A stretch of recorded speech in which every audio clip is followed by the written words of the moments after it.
Governor के मुशीर के शर्मा ने लॉकडाउन के दौरान किसानों की मुश्किलात से मुतालिक मरकजी वजीर ज़राअत नरेंद्र सिंह तोमर से तबादला ख्याल किया। मरकजी वजीर ने वीडियो कॉन्फ्रेंसिंग के जरिए लॉकडाउन के दौरान काश्तकारी में सहूलतकारी के लिए जम्मू कश्मीर हुकूमत की जानिब से उठाए गए इक़दाम का जायजा लिया।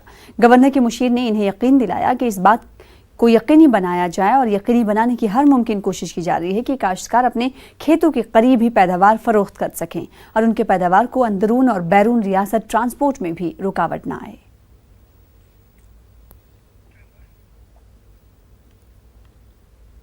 Jammu Kashmir board of school education की चेयरपर्सन प्रोफेसर वीना पंडिता ने कहा है कि लॉकडाउन में कुछ नरमी के बाद बोर्ड समर जोन के 10वीं और 12वीं जमात के रेगुलर तलबा के जवाबी कॉपियों की जांच 2 से 3 हफ्तों में मुकम्मल कर सकता है। प्रोफेसर वीना पंडिता ने न्यूज़ 18 उर्दू के एडिटर मनोज कौल को एक खुसूसी इंटरव्यू देते हुए कहा कि बोर्ड जल्द अज जल्द नताइज का ऐलान करने के लिए पुरज़्म है।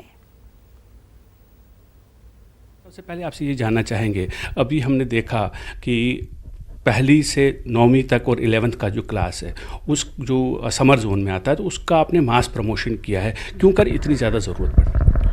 जी, पहली से लेकर 9th तक हम लोगों ने मास प्रमोशन का डिसीजन ले लिया, बहुत सोच समझ कर ले लिया, क्योंकि जो बच्चे ने पढ़ाई करनी थी 1st से लेकर 9th तक अपनी क्लासेस में, एक साल पूरा अच्छे से उन्होंने क्लासेस दी, पूरा अच्छे से पढ़ाई हुई है। मैक्सिमम स्कूल्स में एग्ज़ाम्स भी हो चुके हैं, कुछ बहुत सारे कोई 70-80% स्कूल्स के रिज़ल्ट्स भी तैयार थे। तो इसमें मुझे लगता नहीं है कि उनका कोई भी वहाँ पे रोकने की ज़रूरत थी। अगर हम इनको थोड़ा सा लटका के रखते रिज़ल्ट के लिए और वो नई क्लासेस में प्रोत्साहित होकर अच्छे से उमंग के साथ ना जाते और पढ़ाई शुरू ना करते, वो उनका वेस्टेज ऑफ टाइम होता। तो हमने एक डिसीजन, एक सोच समझ के ये डिसीजन ले लिया कि इनको हम अगली क्लास में बिठाते हैं। अगली क्लास में इनकी जो प्रिपरेशन है, अगली क्लास की प्रिपरेशन है, वो इनको करने के लिए बोलते हैं। अपनी जगह बैठ के, अपने ही घरों में सुरक्षित बैठ के ये लोग अपनी पढ़ाई को आगे बढ़ा सकते हैं, इसलिए ये सोच समझ के डिसीजन ले लिया। दूसरी जो बात है, अगर समर जोन की ही बात करें कि यहाँ 10th क्लास के जो एग्ज़ाम्स हैं वो कंप्लीट हो चुके हैं, 12th के अभी कुछ पेपर रह चुके हैं, जो एवेल्युएशन प्रोसेस है कब तक शुरू कर सकता है बोर्ड ऑफ स्कूल एजुकेशन? जी, 10th के इनफैक्ट हमारे प्रैक्टिकल्स बाकी हैं, मतलब 10th का थ्योरी हमारा पूरा कंप्लीट हुआ है और प्रैक्टिकल एग्जामिनेशन जो है वो अभी बाकी है।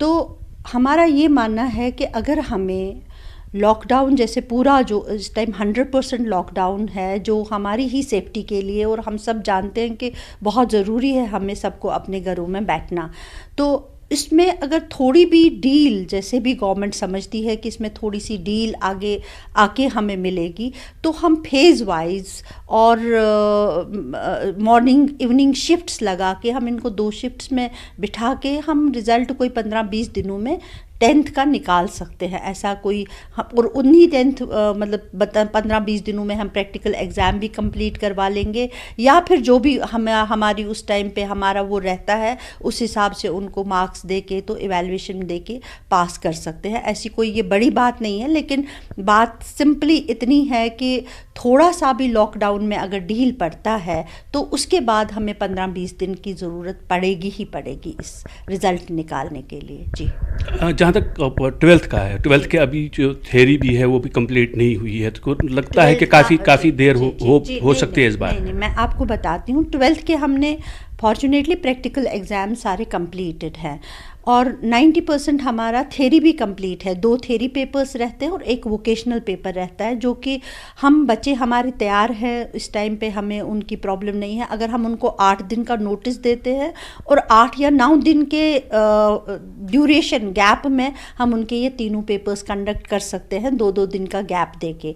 तो इवैल्यूएशन हमारी आलमोस्ट उसमें 50% तक की हो चुकी थी जिस टाइम हमें इवैल्यूएशन बंद करना पड़ा, लेकिन उसमें भी हमें यही ऑलमोस्ट यही 20-25 दिन का इवैल्यूएशन का टाइम चाहिए होता है हर पेपर को, जिसमें हम कंप्लीट कर सकते हैं। तो अगर हम इसको वार फुटिंग पे भी ले लें तब भी 20 दिन का टाइम हमें इनको रिज़ल्ट निकालने में लगेगा। लेकिन इसमें एक बात मैं आपको बता दूं कि 12th के लिए जो बात है वो पूरी कंट्री वाइड इस टाइम पे एक ही तरीके से हम चल रहे हैं। मतलब CBSE के एग्ज़ाम्स पोस्टपोन हुए, बाकी बोर्ड्स के एग्ज़ाम्स पोस्टपोन हुए, we were all in between the process, सभी बोर्ड्स ही इसी प्रोसेस में थे।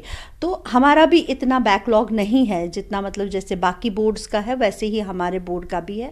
तो बहुत ज़्यादा उसमें क्या हुआ कि जेई मेंस और जो नीट के एग्ज़ाम्स हैं वो भी पोस्टपोन कर दिए गए, वो भी उसकी आपको जानकारी होगी, वो भी पोस्टपोन। तो जैसे ही पूरी कंट्री वाइड में भी जो सेशन है, मेन सेशन जो ये टेक्निकल कॉलेजेस में जाते हैं या हायर एजुकेशन के लिए जाते हैं, तो कंट्री वाइड ही शायद 1-2 महीना सेशन ही पीछे होगा। तो उसके हिसाब से मैं बच्चों से चाहूँगी कि वो अपनी तैयारी कॉम्पिटिटिव एग्ज़ाम्स के लिए इस टाइम को बर्बाद ना करें, इस टाइम को यूटिलाइज करके कॉम्पिटिटिव एग्ज़ाम्स के लिए अपनी तैयारी रखें। और ये 3 पेपर्स जब भी होते हैं, जब भी मशवरा हमारा बनता है कि ये 3 पेपर्स हम कंडक्ट कर सकते हैं तो हम करेंगे, उसके बाद इनका रिजल्ट 20-25 दिनों में देंगे।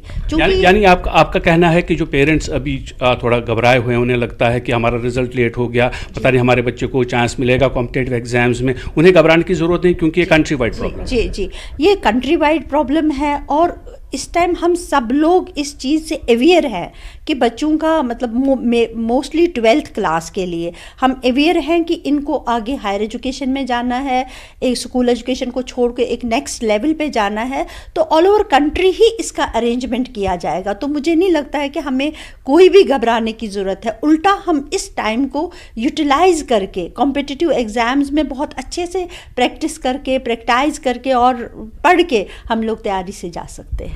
एक वो बड़ा लॉट है वो प्राइवेट जो स्टूडेंट्स हैं, रेगुलर स्टूडेंट्स की हमने बात की, लेकिन बहुत सारे ऐसे प्राइवेट स्टूडेंट्स हैं, कुछ सेशन स्किप भी हुए हैं, और आप उनके बारे में क्या स्टेप्स उठा रही हैं? क्योंकि एक बहुत बड़ा लॉट है उनका जो पहले एग्ज़ाम में फेल हुए, आप जबकि ये एग्ज़ाम्स लेट हो रहे हैं, उसके बाद उनके एग्ज़ाम्स कब होंगे, उसके बारे में क्या सोचें? जी, ये एक समस्या है जो मेरे जहन में आ रही है इस टाइम। ये एक वाकई एक समस्या है।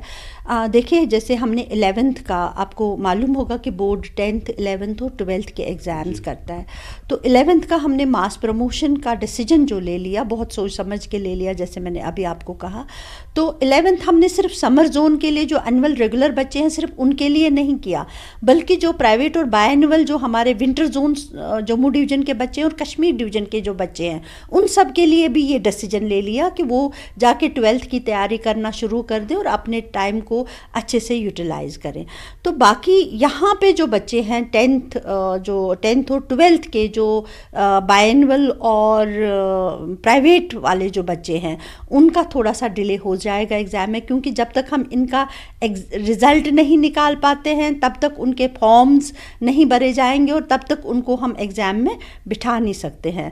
तो ये एक समस्या है जिसके साथ हमें कोई ना कोई हल ढूंढना है। लेकिन मैं ये नहीं चाहूँगी कि हमारे जो दर्शक हैं वो चिंतित हो इस बात से। जहाँ पे हम लोग जब सोच में आते हैं, जब सोच विचार होता है तो कोई ना कोई हल हम ज़रूर निकालते हैं। और मुझे पूरी उम्मीद है कि जब पूरा सेशन जब 2 महीने पीछे हो जाता है तो उसी 2 महीने के पीछे होने में